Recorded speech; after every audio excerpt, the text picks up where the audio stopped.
সালামু আলাইকুম। ১২ই ফেব্রুয়ারি ২০২৬ সালের ত্রয়োদশ নির্বাচন উপলক্ষে বাংলাদেশের রাজনৈতিক দলগুলো নির্বাচনের ইশতেহার দিচ্ছেন। কিন্তু এখনো অবশ্যই জাতীয়তাবাদী দল বিএনপি এখনো দেয় নাই। তারা বলছে আগামীকাল দিবে। এখনো পর্যন্ত দেখলাম ইসলামী আন্দোলন বাংলাদেশ এবং জামাত ইসলামী নির্বাচনী ইশতেহার দিয়েছে।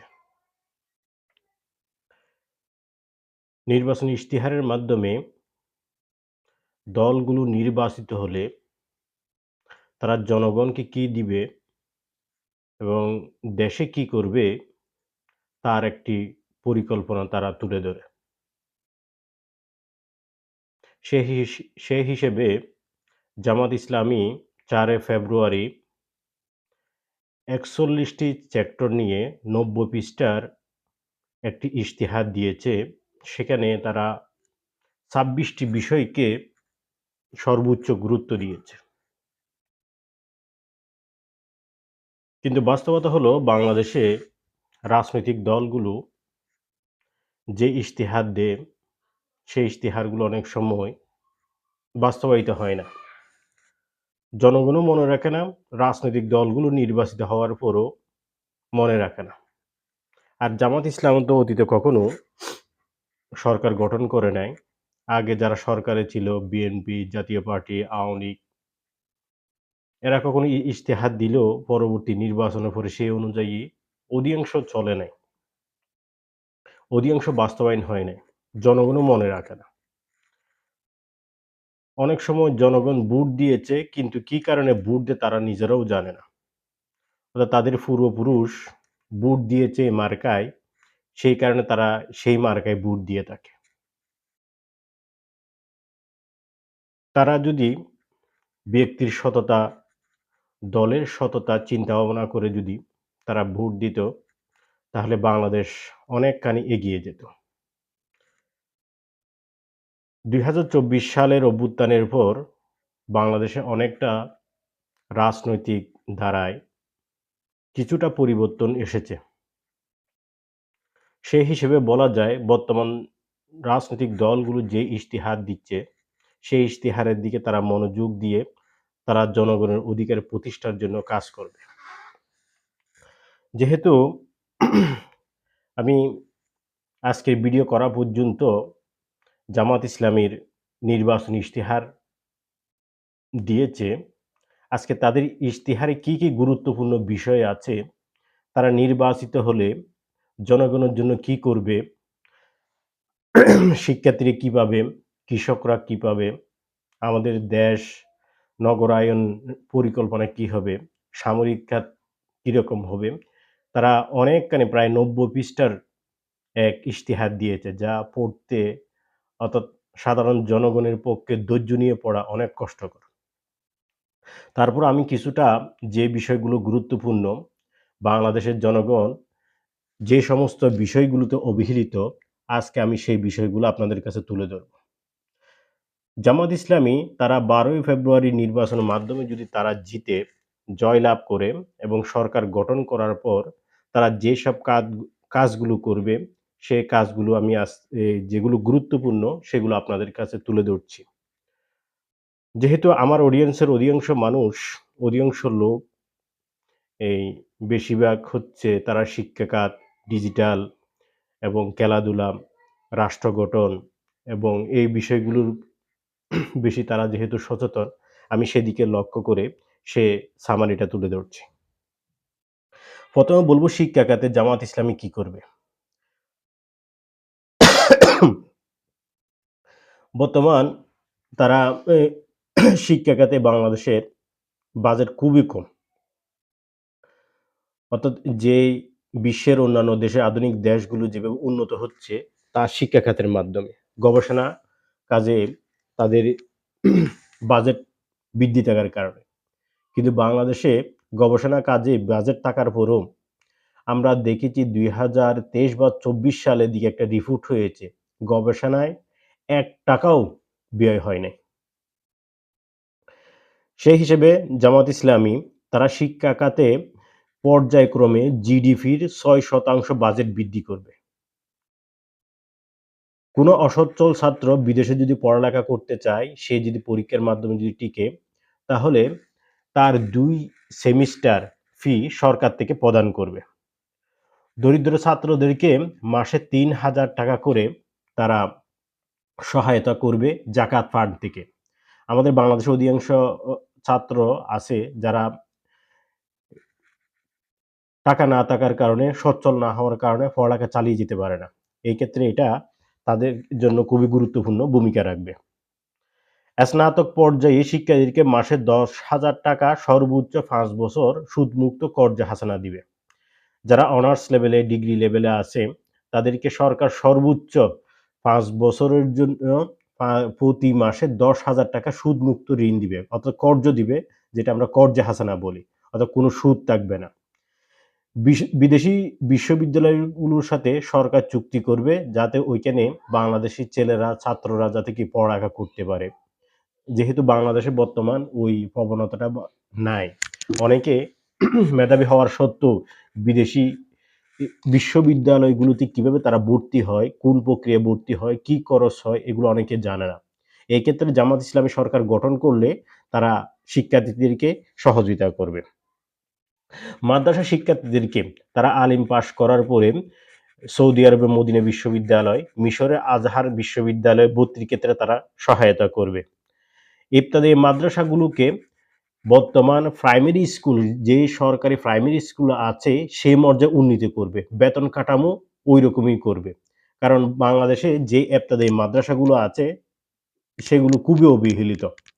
অর্থাৎ সেম পড়ালেখা উভয় ইবতদায়ীতে। কিন্তু মাদ্রাসা শিক্ষার্থীরা এবং মাদ্রাসার শিক্ষকরা এক্ষেত্রে অবহেলিত। তারা মাদ্রাসা শিক্ষকদেরকে সরকারি প্রাইমারি স্কুলের মতো বেতনের স্কেল এবং পড়াশোনা, কারিকুলাম এগুলো ক্ষেত্রে সহায়তা করবে। কোনো শিক্ষার্থী জটিল রোগে আক্রান্ত হলে সরকার তাদেরকে সহায়তা করবে। এই ক্ষেত্রে শিক্ষার্থীর স্বাস্থ্য ফান্ড এবং বীমা চালু করা হবে। বাংলাদেশে অনেক ছাত্র আছে যারা হঠাৎ করে অসুস্থ, নানান জটিল রোগে আক্রান্ত হয়। এরকম যদি হয়, তাহলে কি জামাত সরকার গঠন করলে তারা শিক্ষা স্বাস্থ্য ফান্ড থেকে বীমা চালু করবে। সকল স্তরে শিক্ষা ভর্তি ফি বাদ দেওয়া হবে। আমাদের দেশে প্রতি বছর এই এক ক্লাস থেকে অন্য ক্লাসে গেলে ভর্তি ফি দিতে হয়। ইউনিভার্সিটিতে ভর্তি হলে ভর্তি ফি দিতে হয়। তারপর হচ্ছে নতুন ভর্তি হলে ভর্তি দিতে হয়। এগুলো অনেক ব্যয়বহুল এবং বিশেষ করে এই কিন্ডারগার্টেন এবং বিভিন্ন অনেক স্কুল আছে, থেকে ভর্তি হওয়ার ক্ষেত্রে ১০-২০ হাজার টাকা এরকম দিতে হয়। তো এর কারণে অনেক মেধাবী শিক্ষার্থী বাদ পড়ে যায়। এটা একটি অত্যন্ত গুরুত্বপূর্ণ একটি বিষয়। জামাত ইসলামী তারা সরকার আসলে এই বিষয়টি তারা দেখবে বলছে। স্নাতক পর্যায়ে নারীদেরকে শিক্ষা ব্যবস্থা ফ্রি করে দেওয়া হবে। স্নাতক পর্যন্ত, অর্থাৎ অনার্স লেভেল পর্যন্ত কোনো নারী যদি পড়াশোনা করতে চায়, এখন তো পড়তেছে, তারা হচ্ছে নিজেদের টাকা দিয়ে, অর্থাৎ পিতা-মাতার কে টাকা ইনকাম থেকে দিয়ে তারা পড়ালেখা করতেছে। যখন জামাত ইসলামী সরকার গঠন করবে, তারা স্নাতক পর্যন্ত একদম পড়ালেখার ফ্রি ব্যবস্থা করে দিবে। সবচাইতে একটি গুরুত্বপূর্ণ বিষয় হলো, খুশির খবর হলো, যেটা বাংলাদেশে এখনো পর্যন্ত হয় নাই, সেটি জামাত ইসলামী করবে তারা সরকার গঠন করলে। যেমন ইডেন, বদরুন্নেসা এবং উমেন ইকোনমিক্স কলেজকে, এই ৩টাকে একত্র করে বিশ্বের সর্ববৃহৎ নারী বিশ্ববিদ্যালয় প্রতিষ্ঠা করা হবে। এটা একটি অত্যন্ত গুরুত্বপূর্ণ নারীদের জন্য। বাংলাদেশে নারী বিশ্ববিদ্যালয় বলতে মানে আলাদা কোনো বিশ্ববিদ্যালয় নেই। কিন্তু এই বাংলাদেশ জামাত ইসলামী যদি সরকার গঠন করে, তারা এই ৩ কলেজকে একসাথে করে বৃহৎ বিশ্ববিদ্যালয় গঠন করবে। তারপর সমসাময়িক বিশ্বের চাহিদাকে সামনে রেখে শিক্ষা ব্যবস্থার মৌলিক সংস্কার পর্যায়ক্রমে বিনামূল্য শিক্ষা নিশ্চিত করা হবে।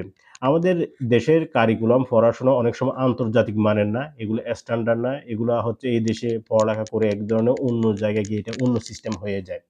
এগুলো জামাত ইসলামী ক্ষমতায় আসলে তারা এটি একটু বিশ্বের সাথে সমন্বয় করে একটি কারিকুলাম গঠন করবে এবং দাফে দাফে, দাফে তারা আস্তে, আস্তে এই শিক্ষা ব্যবস্থাকে যাতে সকলের জন্য বিনামূল্য করা যায় সে চেষ্টাটা তারা করবে। শিক্ষা ব্যবস্থা গেল, তারপর স্বাস্থ্য খাত। স্বাস্থ্য খাতও বাংলাদেশের মানুষ যারা আসলে অসুস্থ হয়, সরকারি মেডিকেল কলেজে যায়, শিক্ষা নিতে যায়, তাইলে অনেক ব্যয়বহুল।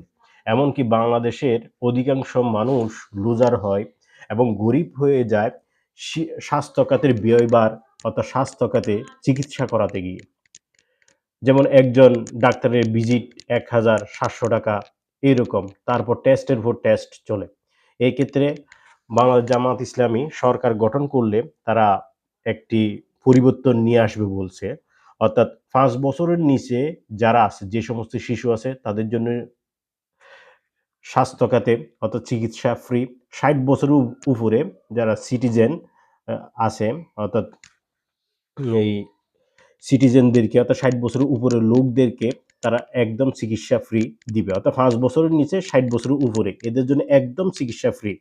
এবং ১ম ১ বছরের মধ্যে দেশের সকল মেডিকেল কলেজকে তারা একদম ফুলি স্বাস্থ্য যাতে দেশের মানুষকে দেয়া যায় সে অবস্থায় নিয়ে আসবে। এখন তো বাংলাদেশের মেডিকেলগুলোতে গেলে আপনি একটা যদি চিকিৎসা পান অর্থাৎ একটা যদি টেস্ট করায় আরেকটা টেস্ট বেসরকারিতে করাইতে হয়। সব টেস্ট ওইখানে সরকারিগুলোতে পাওয়া যায় না। পাওয়া গেলেও মানন না। মেশিন নষ্ট হয়ে যায়। এমনকি আমি আমার মাকে নিয়ে ক্যান্সার হাসপাতালে গেছি। ওইখানে শুধু রক্ত পরীক্ষা ছাড়া আর বাকি কোনো টেস্ট নাই। অথচ এটি একটি জাতীয় ক্যান্সার ইনস্টিটিউট। তো একটা জাতীয় ক্যান্সার ইনস্টিটিউটে যদি শুধু রক্ত পরীক্ষা হয় আর বাকি একটা পরীক্ষা যদি না হয় তাহলে এখানে কি করবে? কিভাবে মানে দেশের মানুষ সেবা গ্রহণ করবে? মানে স্বাস্থ্য খাতের খুবই নাজুক অবস্থা, খুবই ভয়াবহ দুর্নীতি। কিন্তু এদের জন্য প্রচুর বাজেট আছে। কিন্তু এগুলো যথাযথভাবে তারা ব্যয় করে না, প্রচুর দুর্নীতি হয়ে থাকে। আমরা করোনাকালীন দেখছি কিভাবে এই দুর্নীতি হয়েছে স্বাস্থ্য খাতে। এই দুর্নীতির চিত্রগুলো ফুটে উঠেছে মানে দেশের চিকিৎসা খাতের মধ্যে। অলরেডি তারা জামাত ইসলামী এই ক্যান্সার হাসপাতালে ৳১,০০,০০,০০০ একটি টেস্ট মেশিন দিয়েছে। যাতে ক্যান্সার রোগীরা সহজে এখানে গুরুত্বপূর্ণ টেস্টগুলো এই সর্বনিম্ন মূল্যে তারা করতে পারে। দেশের সকল হাসপাতালে প্রবাসীদের জন্য স্বাস্থ্যসেবা চালু করবে। যারা প্রবাসী আছে এবং প্রবাসীদের ফ্যামিলি আছে, তারা যদি বাংলাদেশে কোনো সরকারি মেডিকেলে যায়, তাদের জন্য কি একবারে সর্বনিম্ন মূল্যে স্বাস্থ্যসেবা তারা প্রদান করবে। পর্যায়ক্রমে গরিব এবং অসহায়দের জন্য বিনামূল্যে উন্নত চিকিৎসা সেবা আস্তে, আস্তে সকল নাগরিকের জন্য উন্মুক্ত করবে। তারপর জনপ্রতিনিধিদের স্বাস্থ্যসেবা দেশে নেয়ার জন্য বাধ্য করা হবে। আমাদের দেশে বর্তমান যারা এমপি, মন্ত্রী, আমলা আছে তারা বাংলাদেশের চিকিৎসা সেবা গ্রহণ করে না। তারা বিদেশে সিঙ্গাপুর, থাইল্যান্ড, তারপর যুক্তরাজ্য এই দেশগুলোতে, ইন্ডিয়াতে এই দেশগুলোতে চলে যায়। কিন্তু দেশের সাধারণ মানুষকে এই সর্বনিম্ন নাজুক অবস্থা স্বাস্থ্য খাতে চিকিৎসা গ্রহণ করতে হয়। বাংলাদেশ জামায়াত ইসলামী তারা যদি সরকার গঠন করে থাকে তাহলে তারা দেশের সকল জনপ্রতিনিধি এবং আমলাদেরকে দেশে যাতে চিকিৎসা গ্রহণ করতে বাধ্য হয় সেই ব্যবস্থাটা তারা নিবে বলছে। তারপর কৃষিখাত। তারা কৃষিখাতে কি করবে তার কয়েকটি পয়েন্ট যেগুলো গুরুত্বপূর্ণ মানে সকলের জন্য উপকার হবে সেই পয়েন্টগুলো আমি তুলে ধরছি। কৃষিতে প্রযুক্তি ব্যবহার করবে তারা। চাইনাতে তারা ১ বিঘায় যে পরিমাণ খাদ্য উৎপাদন করে থাকে, বাংলাদেশে সে পরিমাণ খাদ্য উৎপাদন হয় না। কিন্তু আমাদের দেশে যে পরিমাণ জনসংখ্যা, সেই পরিমাণ খাদ্য উৎপাদন না হওয়ায় বাংলাদেশ আমদানি নির্ভর হয়ে পড়েছে। অর্থাৎ আমাদের ডলারগুলো অর্থাৎ এই পোশাক খাতের আয় অর্থাৎ যেগুলো দিয়ে ডলারগুলো আয় হয়, সেই ডলারগুলো আমাদের খাদ্য আমদানিতে ব্যয় করে ফেলতে হয়। যার কারণে ডলারগুলো চলে যাওয়ার কারণে রিজার্ভ কমে যায়। রিজার্ভ কমে যাওয়ার কারণে আমাদের দেশ একটি এই আর্থিক সংকট সৃষ্টি হয়। বাংলাদেশের যদি খাদ্য নির্ভরশীল দেশ যদি পরিণত করা যায়, উন্নত প্রযুক্তির মাধ্যমে অধিক পরিমাণে যদি খাদ্য উৎপাদন করা যায়, তাহলে দেশ আমদানি নির্ভর থেকে বের হয়ে আসতে পারবে। তারা কৃষিতে সকল প্রকার ভর্তুকি, প্রণোদনা সহজ শর্তে তারা ঋণ দিবে এবং সারের দাম কমিয়ে নিয়ে আসবে। সারের দাম বৃদ্ধি হওয়াতে আমাদের এ বাজারে দ্রব্যমূল্য বৃদ্ধি পাচ্ছে। অর্থাৎ খাদ্য উৎপাদন বৃদ্ধি পাচ্ছে। তারা এখন সারের দাম তারা যদি সরকার গঠন করে সারের দাম কমিয়ে দিবে বলছে। ইউনিয়ন পর্যায়ে কৃষিবিদ নিয়োগ দিবে। আমাদের এখন উপজেলা পর্যন্ত মনে হয় কৃষি এই সেক্টর অফিসার আছে, কিন্তু ইউনিয়ন পর্যায়ে নাই। কিন্তু বাংলাদেশ জামাত ইসলামী যদি সরকার গঠন করে তারা ইউনিয়ন পর্যায়ে কৃষিবিদ নিয়োগ দিবে। আর কৃষিবিদের মাধ্যমে দেশের সকল আবাদি, অনাবাদি জমিকে তারা গবেষণার মাধ্যমে উৎপাদিত জায়গায় একটা নিয়ে আসতে পারবে। খাদ্য নিরাপত্তা। এটা একটি খাদ্য নিরাপত্তা বাংলাদেশের জন্য একটি অত্যন্ত গুরুত্বপূর্ণ। ২০৩০ সালের মধ্যে সম্পূর্ণ ভেজালমুক্ত খাদ্য নিরাপত্তা আওতায় যাতে আসে তারা সেই চেষ্টাটুকু তারা করবে সর্বোচ্চ দিয়ে। কারণ খাদ্য নিরাপত্তা আমরা বাংলাদেশের অধিকাংশ রোগ সৃষ্টি হচ্ছে ভেজাল খাদ্য গ্রহণ করার কারণে। বাংলাদেশে এমন একটি চক্রের মধ্যে ঢুকে গিয়েছে, একদম চক্রাকার ভেজালের মধ্যে, যেটা দ্বারা আমি যেটা উৎপাদন করি সেটাতে ভেজাল করে অধিক মুনাফা করার জন্য আমি ভেজাল দিচ্ছি। আপনি যেটা উৎপাদন করতেছেন সেটাতে ভেজাল দিচ্ছেন। আমি আপনারটা ক্রয় করে খাচ্ছি, আপনি আমারটা ক্রয় করে খাচ্ছেন। অর্থাৎ একজন আরেকজনকে ভেজাল খাওয়াচ্ছি আমরা। এভাবে আমরা একটা দুষ্ট চক্রের জাতিতে পরিণত হয়ে গেছি। এই ট্রেন্ড থেকে যদি বের হতে হয়, আমাদেরকে অবশ্যই এটা রাষ্ট্রের সহায়তা লাগবে। রাষ্ট্রের সহায়তা ছাড়া এই ভেজাল খাদ্য থেকে বের হওয়া কোনো মতেই সম্ভব না। তো বাংলাদেশ জামাত ইসলামী বলছে তারা যদি সরকার গঠন করতে পারে তাহলে তারা ২০৩০ সালের মধ্যে বাংলাদেশকে ভেজাল মুক্ত খাদ্য নিরাপত্তা তারা দিবে। এবং এটা নিরাপত্তা দেওয়ার জন্য যেসব এলাকায় খাদ্য উৎপাদন হয় সেগুলোকে সিসি ক্যামেরার আওতায় নিয়ে আসবে। তারা ঐরকম সার্টিফিকেট, ঐরকম আইনি ব্যবস্থা তারা গ্রহণ করবে। বাংলাদেশে একজন লোক মনে করেন অস্ত্র নিয়ে বা কোনো চাকু নিয়ে একজন লোককে মারতে পারে বা ২-১ জন লোককে মারতে পারে। কিন্তু খাবারের ভেজাল করার কারণে, খাবারে বিষক্রিয়া মিশ্রণ করার কারণে একজন লোক হাজার, হাজার লোককে নীরবে হত্যা করতেছে। আপনি আজকে ভেজাল খাচ্ছেন কিন্তু সাথে, সাথে আপনি অসুস্থ হচ্ছেন না। আপনার রিঅ্যাক্ট করবে ১০ বছর পরে। একজন লোক মার্ডার করার পর যে পরিমাণ তাকে অপরাধী না, তার চেয়ে বড় অপরাধী হচ্ছে যে ভেজাল খাদ্য খাবার মিশিয়ে মানুষদেরকে খাওয়াচ্ছে। এটা কিন্তু খুব উদ্বেগের বিষয়। তারপর ধর্মীয় সেক্টর জামাত ইসলামী যে কাজগুলো করবে, সকল ধর্মীয় স্থান, মসজিদ, তারপর হচ্ছে মন্দির, এই ক্ষেত্রে যারা চাকরি করে, যারা সেবা দেয়, যারা দায়িত্বরত আছে, দায়িত্বশীল আছে, তাদের জন্য সম্মানজনক বেতন ভাতা চালু করবে। অর্থাৎ বাংলাদেশে মুসলিমদের মসজিদে যারা খতিব, মুয়াজ্জিন এবং ইমাম সাহেব আছেন তাদেরকে বেতন ভাতা দিবেন। যারা বুদ্ধ মন্দিরে আছেন, বানতে তাদের জন্য বেতন ভাতা প্রণয়ন করবে।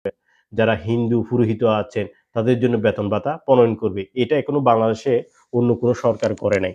এটা একটু খুব ইউনিক একটা সিস্টেম বাংলাদেশে চালু করবে জামাত ইসলামী সরকার গঠন করলে। আর বাংলাদেশের মুসলিমরা যাতে আরো সহজে কম খরচে উমরা এবং কি হজ করতে পারে সে ব্যবস্থা করবে।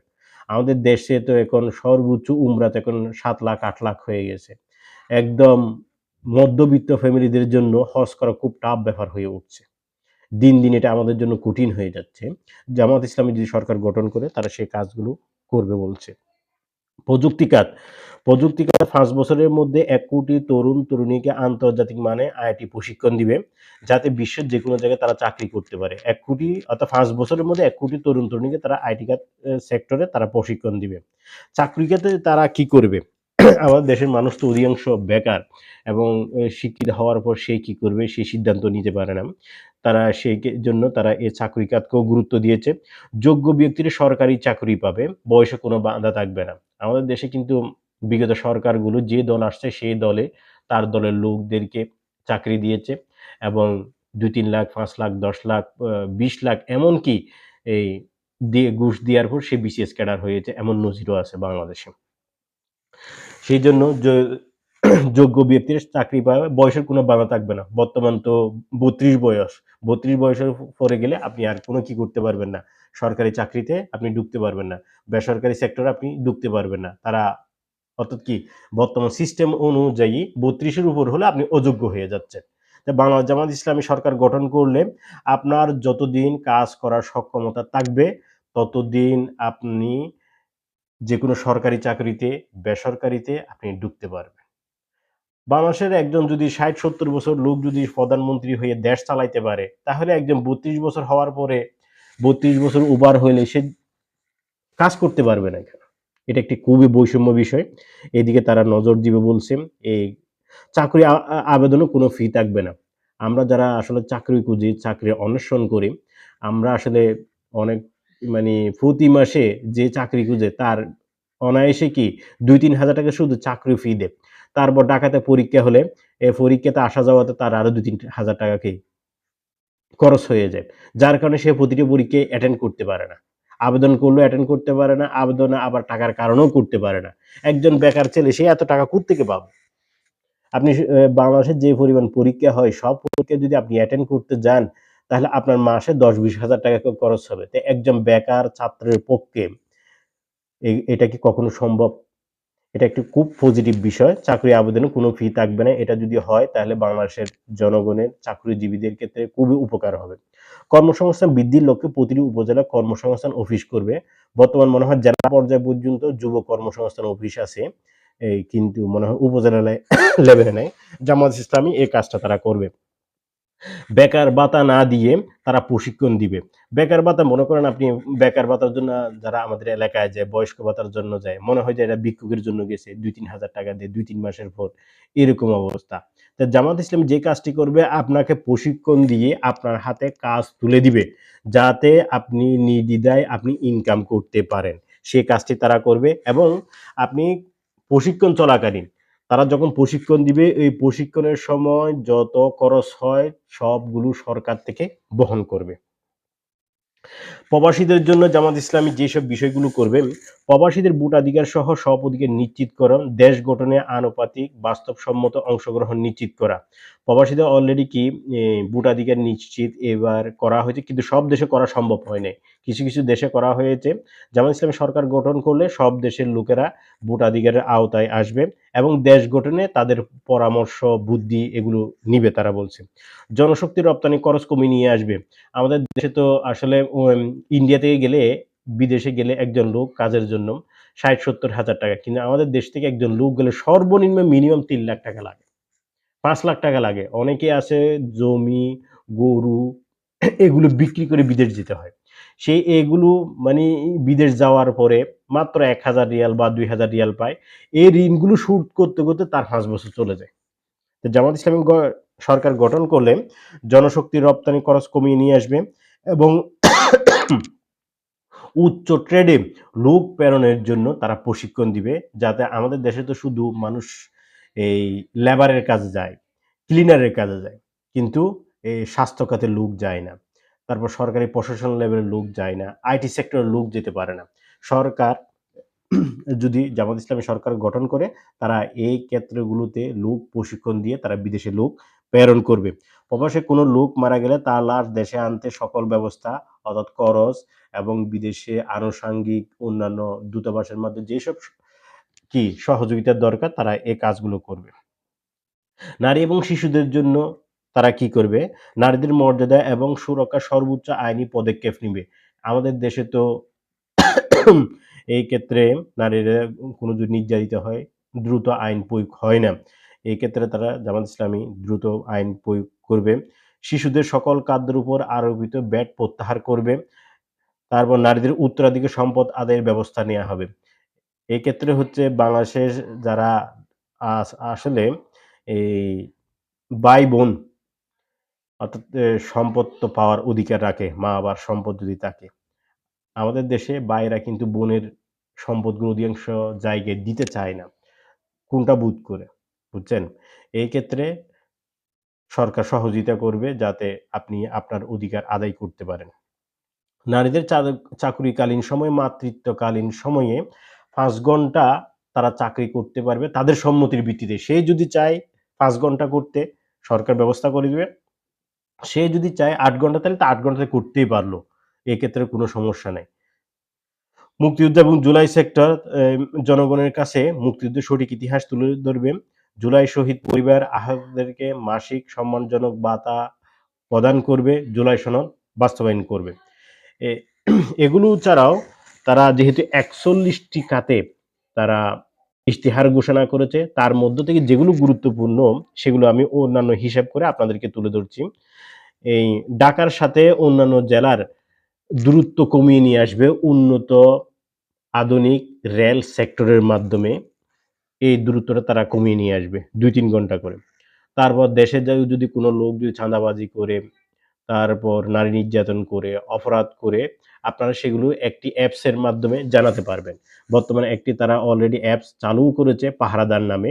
সেখানে ঢুকে আপনি লগইন করে যেকোনো বিষয় আপনি সরকারকে জানাতে পারবেন। তারা ২৪ ঘন্টার মধ্যে কি ব্যবস্থা নিবে। গরিবদের মামলাগুলো সরকার পরিচালনা করবে, থানা পর্যায়ে লিগ্যাল এইড সেল গঠন করা হবে। গরিবদের মামলা, আমাদের দেশে তো অনেক লোক নির্যাতিত হলে টাকার অভাবে মামলা মোকদ্দমা করতে পারে না। এক্ষেত্রে সরকার সহায়তা করবে এবং থানা পর্যায়ে বর্তমান মনে হয় এটা মহানগরী পর্যায় পর্যন্ত আছে। জামাত সরকার গঠন করলে ১৮ থেকে ২২ বছর বয়সী সকল নাগরিককে সামরিক প্রশিক্ষণ দিবেন। এটা অত্যন্ত গুরুত্বপূর্ণ। যেহেতু আমাদের প্রতিবেশী দেশ, ৩ দিকে একটি দেশ, আরেকদিকে একটি দেশ। এগুলো আমাদের জন্য বিগত ৫৪ বছর আমরা দেখতেছি তারা আমাদের সাথে বন্ধুত্বপূর্ণ আচরণ করতে চায় না। অর্থাৎ তারা আমাদেরকে কিভাবে দুর্বল রাখা যায়, কিভাবে আমাদেরকে অসচ্ছল রাখা যায়, সে চেষ্টাটুকু তারা করে। এইজন্য বাংলাদেশের সকল নাগরিককে সামরিক প্রশিক্ষণ দেওয়া অত্যন্ত দরকার। আবার সামরিক প্রশিক্ষণ দিলেও তারা দেশের মানুষ স্বাস্থ্যের জন্য খুবই ভালো। আমাদের মানুষ তো অনেকটা অলসতার কারণে আবার কি হয়ে যায়? রোগাগ্রস্ত হয়ে যায়। বিদ্যুৎ সেক্টরে দুর্নীতি কমিয়ে বিদ্যুৎ বিল কমাবে। দেশের বিদ্যুৎ যে কি পরিমাণ বাড়ে, ভুতুড়ে বিল চলে আসে। মানে এমন বিল আপনার এই মাসে আসছে ৫০০, আগামী মাসে আসছে ৳২,০০০। অথচ আপনি এতটুকু ব্যবহারও করেন নাই। বলারও সুযোগ নেই। আর হচ্ছে বর্তমান যে পরিমাণ বিদ্যুৎ বিল বাড়ছে, তা দুর্নীতির কারণেই বাড়ছে। অপরিকল্পিত বিদ্যুৎ কেন্দ্রগুলো নির্মাণ করার কারণে বাড়ছে। তারা সম্পূর্ণ দুর্নীতি বন্ধ করতে আইসিটি ব্যবহার করবে। বাংলাদেশে একটা সবচাইতে মোস্ট ইম্পোর্টেন্ট সমস্যা হলো দুর্নীতি। দুর্নীতি যদি রোধ করা যায়, তাহলে এই দেশকে ১০ বছরের মধ্যে মালয়েশিয়া মানের উন্নত করা যাবে। দুর্নীতি যদি বন্ধ করা যায়। আমাদের দেশে জনশক্তির অভাব নাই, আমাদের দেশে সম্পদের অভাব নাই। অভাব হচ্ছে শুধু ব্যবস্থাপনার, অভাব হচ্ছে সৎ নেতৃত্বের। যদি বাংলাদেশ যদি দুর্নীতিমুক্ত করা যায়, এই দেশকে উন্নত করা যাবে। উন্নত হলে এই দেশের সুফল আপনি, আমি, দেশের সকল জনগণ ভোগ করতে পারবে। ঠিক আছে, তাদের গুরুত্বপূর্ণ বিষয়গুলো আজকে আমি তুলে ধরলাম। যদি বিএনপি যদি তাদের ইশতেহার আগামীকাল ঘোষণা করবে বলছে, দেখি তাদের ঘোষণা দিলে তাদেরগুলো তুলে ধরবো এবং কম্পেয়ার করে দেব, যাতে আপনারা কাকে ভোট দিবেন এবং ভোট দেওয়ার ক্ষেত্রে এগুলো আপনাদের জন্য অত্যন্ত গুরুত্বপূর্ণ। রাজনৈতিক দলগুলো কি করতে চায় এবং কি করবে সেগুলো আপনাদের কাছে তুলে ধরলে দেশের জনগণের জন্য, আপনাদের জন্য, সকলের জন্য উপকার হবে। আপনারা এগুলোর মাধ্যমে জনগণের কাছে ভোট চাইতে পারবেন। আমরা তো শুধু মানুষের কাছে যাই, বলি ভোট দেন, এ মার্কায় ভোট দেন, এ মার্কায় ভোট দিলে আন্তাজে অনেক কিছু বলে আসে। কিন্তু বলতে হবে যার যেটা সমস্যা তাকে ফাইন্ড আউট করে ওই সমস্যাটা তাকে যদি বলেন, তাহলে সে এক কথায় রাজি হয়ে যাবে। শুধু গতানুগতিক কথা বলে মানুষের কাছে ভোট চাইলে এই আধুনিক সময়ে শিক্ষিত সমাজ কেউ আপনাকে ভোট দিবে না। যাচাই বাছাই করে তার কাছে আপনার দল কি করতে চায় এগুলো জনগণের কাছে তুলে ধরতে হবে। আসসালামু আলাইকুম ওয়া রাহমাতুল্লাহি ওয়া বারাকাতুহু।